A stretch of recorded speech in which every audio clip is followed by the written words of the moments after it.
Good morning and happy 2 days after Thanksgiving. Uh, some of you may have noticed that behind me there is a blinding white light. So I guess the secret's out. That's right. What you're seeing is a halo. Now, I've been telling you people for a long time that I'm an extremely holy person. And you thought I was referring to my clothes. No, I'm holy as in the big guy likes me. He doesn't just like me. This means I'm going straight to heaven when I die. Yeah, I know. Ain't getting any younger. Oh, and my birthday is coming up on Monday, and this is Saturday, so right around the corner. In the meantime, I've got to get through the anguish of watching Michigan get clobbered by Ohio State, which they're predicting is going to be the biggest loss by Michigan to Ohio State in history. So I can't wait to watch that. God, life is horrible sometimes. So I do want to talk to you briefly about something very negative that I just saw on the news. I just saw footage of a young Palestinian woman, girl, being crushed to death by a mob that was storming these barricades to try to get a loaf of bread. Things are that dire in Gaza. And I got to tell you, when I saw that, it made me sick to my stomach. I don't know what the answer is. I know that what Israel is doing to those people is atrocious. It's an abomination. They wouldn't be doing it and couldn't be doing it if they weren't getting hundreds of billions of dollars from the United States every year. And so, I don't applaud and appreciate all these demonstrations on college campuses preventing kids from going to college.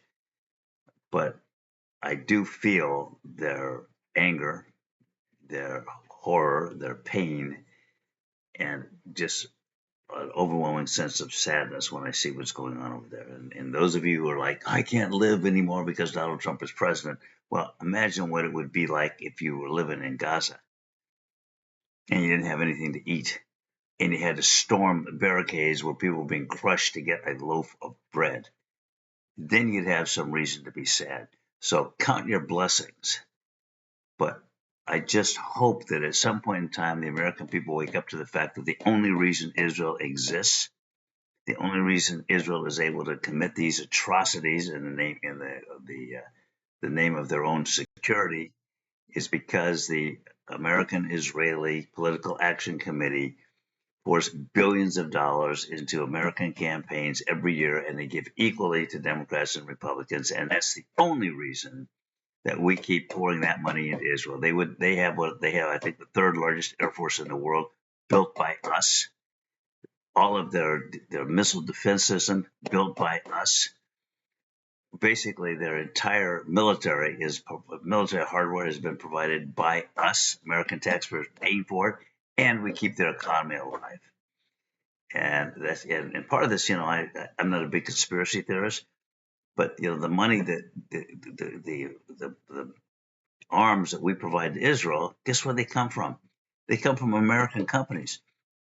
So what we do is we put billions of dollars into the Israeli government with strings attached. The string is they've got to spend that money on American arms manufacturers to get those planes, to get those tanks, to get those missiles. They buy them from American companies. So basically what we're doing is we're subsidizing both Israel and American arms manufacturers. So I think it's wrong. I wish I had not seen that footage, but on the other hand, I want to know what's going on. And so should you. And I hope that you, at least if you think everything is fine with giving aid to Israel, I want you to think about this. If you can get a hold of that footage, look at it. It's an eye opener. I hate to be a downer, particularly on the weekend after Thanksgiving. Uh, thank God that election is over. I was not happy with the result, but on the other hand, I was really getting sick and tired of all these political ads and constant non-stop political commentary.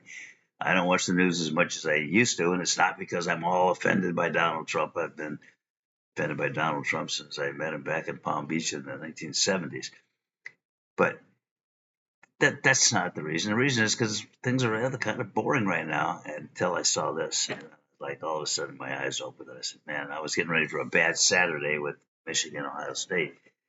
And then I saw this. I thought, I don't care how many problems we think we have. How would you like to be in their shoes? So I hate to be a downer. On the other hand, it doesn't help to close our eyes to what's going on. So I'm getting ready to sign off now. I wish I could be signing off on a happier note. It's pretty depressing to me, and I'm sorry for that.